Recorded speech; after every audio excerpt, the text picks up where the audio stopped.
Hi folks, welcome to Set Apart Homestead. This is Travis, and we'll have a few things to talk about today. But first, I don't even know why I'm doing this, but I'm going to do some housekeeping issue here. You know, of all the things that people comment about on this channel, once in a while I get comments about the beard, and you know, that's fine. Some of them are compliments, a few talk trash about it, but the ones that have me puzzled are the ones that claim it's fake and that I'm in some kind of disguise. I don't know where that comes from, but I assure you that this beard is very real.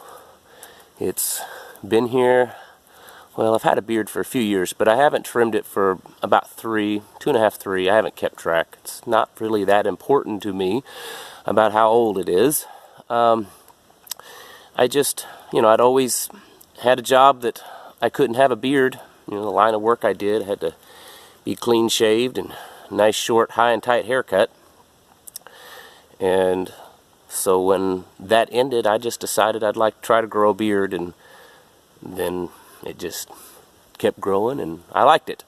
So I don't know what everyone's obsession is saying it's fake. It's quite real. I don't know how else to prove it to you. And that's fine. You guys want to believe that, go right ahead. I don't really do anything much to it other than wash it. And once in a while, if it's getting dry, I may put some coconut oil on it. But, you know, I'm not into all the fancy, smelly, beardy stuff. It just seems ridiculous. I had people say, well, don't you feel like you stick out, you know? Well, and maybe in some parts of the country, a guy would that have a big old beard. But around here, the majority of guys have big old beards. Even, in fact, I was talking to one of the deputy sheriffs. Of course, his beard wasn't big like this, but he had a full beard because they allow it. And around here, just about every guy you see has some sort of beard. So if I was clean shaven around here, I would stick out. But you know what? If you don't like it, I don't care. My daughters love it. They fight over who gets to play with it and comb it and put ribbons and junk in it. Anyways, enough of that junk. What I wanted to talk to you today about is the government is not here to protect you or save you or help you. And the proof in the pudding is a report that came out last week or so from the, and I'm going to get it wrong, so I got it right here. I got notes this time. From the National Infrastructure Advisory Council to the President. They issued a report basically saying, hold on, you can tell how I prepare for these videos. It's talking about the electric grid, that it's a prime target. It's a, I don't know, 94, 95 page report. You can find it online all over the place. If you want, just Google NIAC 2018 report, and you'll probably bring it up. I think it was released on December 12th or something like that. But anyways, it's a report from this council to the president and his cabinet, and most of the suggestions and recommendations will fall under the direction of the Department of Homeland Security, although it does mention various other departments in it. But basically, and it's a long report, and I did read it.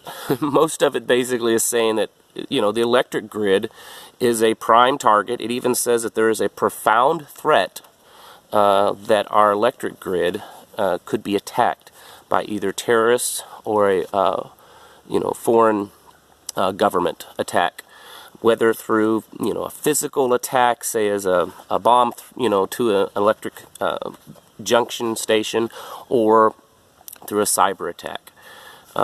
What's interesting in this report is that it goes on to say that Americans need to be prepared for that. That it said that through the study they found out that most Americans do not have adequate supplies in their home. Medical supplies, fuel supplies, food supplies. And that while there has been a recommendation to have at least 72 hours, that they would recommend a minimum, I think, of 14 days, and that it, you know, could be up to 6 months. And they're talking about a major power outage. We're not talking about something that would happen in an ice storm or a tornado or hurricane where power could be out for, a couple of days up to a couple of weeks. We're talking something that it could be out for months because of a, orchestrated attack on the power grid. According to the report, they feel that it's, a very serious possible thing. But the reason why I'm saying that they're not here to help or help you out is because they're saying in this report that they do not have the capability on a mass scale to jump in and take care of American people. Look at how, and this really isn't being critical, this is being pretty honest. Look at what happens in just regional or local types of disasters. Katrina, Puerto Rico, I know that was an entire island, but hurricanes and floods and stuff, that they struggle sometimes to get in there and help adequately and on time. What would it be if it wasn't one town or a county or a few towns? What if it was, say, the entire eastern seaboard that went down? There's no possible way they could get in there and help. And there's a quote, this is directly from the report. Sorry for all this shakiness. There's a quote directly from the report. It says, "However, there remains an ongoing myth that the federal government will be able to provide assistance and resources directly after an event to help with response, and that is not always the case." That's directly from the report to the president. So, all these years that people out there are saying, you preppers are a bunch of kooks and crazies and got your tinfoil hats on and, you just, all that kind of stuff. And I'll admit that, there's some ways of doing it that I don't agree with. I don't really even consider myself a prepper. I try to stay prepared in my life as much as possible. But when the government themselves, and they have been, this isn't the first time they've said something like this, maybe to this extreme of time, but it's been going on for years now of saying that, you need a 72-hour bag, which is basically a bug-out bag. You should have food supplies in your home for at least several days. A lot of really common sense things. But now they're saying that they believe that there's a potential threat for catastrophic attack against our electric grid. And if you read through the report, they're not talking about, a city being taken out or, an entire county or even a few counties. They're talking about major portions of the United States being taken out. Sorry for the sound. My sinus infection has gone into my throat, so I apologize. So they're saying, they're trying to remind, citizens, hey, it's your job to take care of yourself, which is what I and others like me have said for years. Quit depending on the government to help. Now, I'm sure there's going to be those that say, yeah, well, one minute you're talking about the not being able to trust the government, and next minute you're reading the report saying listen to them. Okay. But what I say to that is, even a broken clock is right twice a day. So some of the information they put out it is correct, and I think that this is one of them, that you need to be prepared. They're not able to go in and help large sections of the United States if something went down.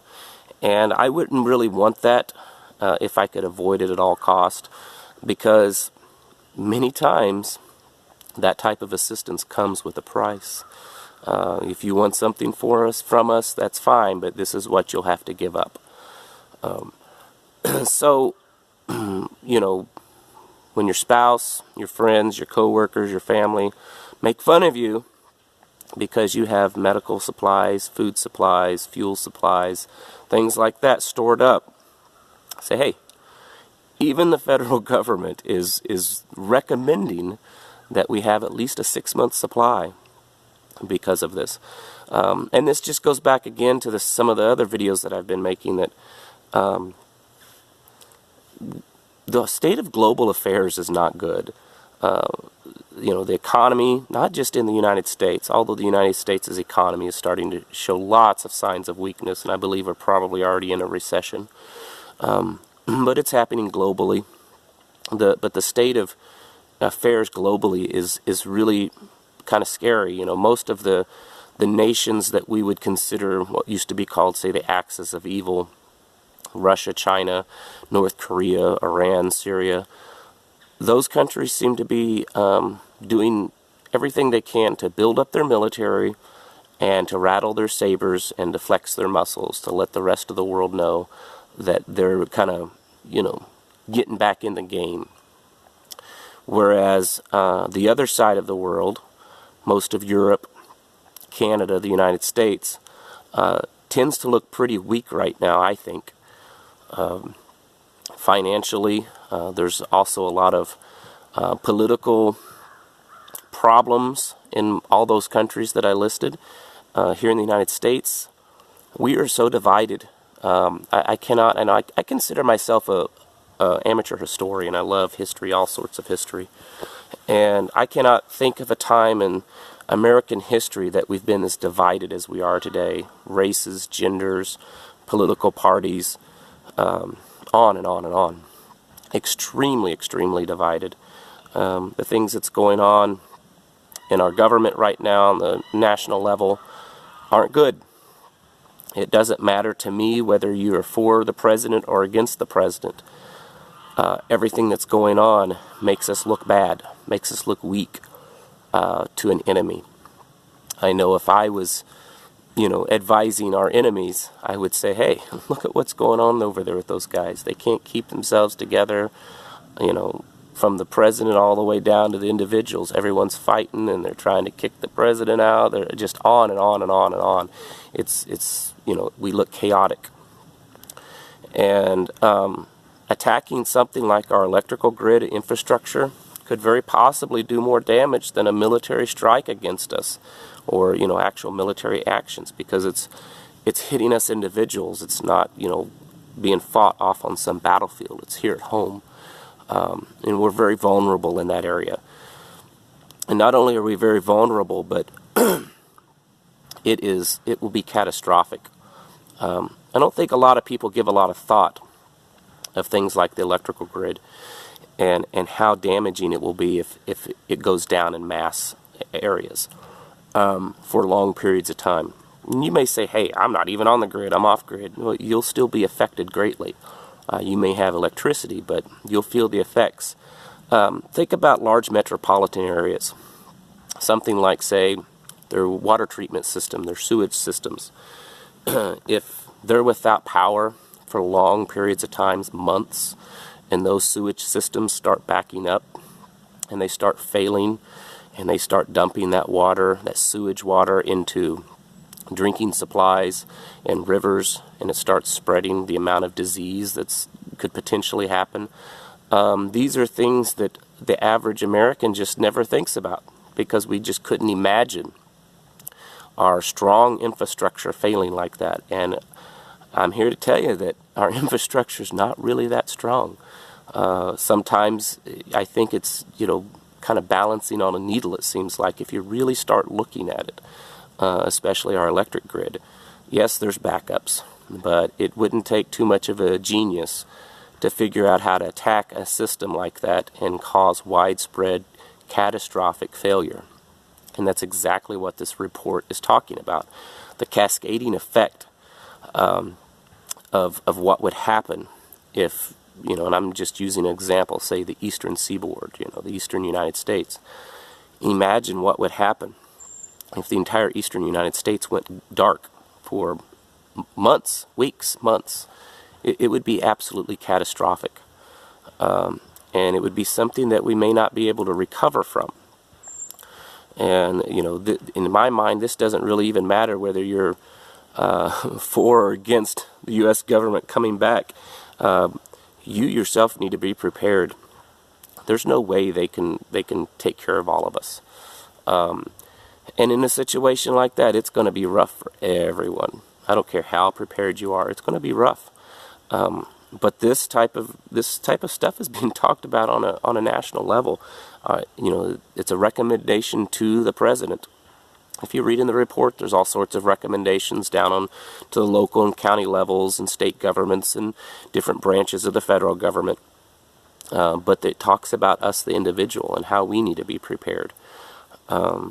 So, once again, beating the drum of getting out there and getting yourself prepared. And, you know, it's not just buying buckets of freeze-dried food, which that's a good idea there.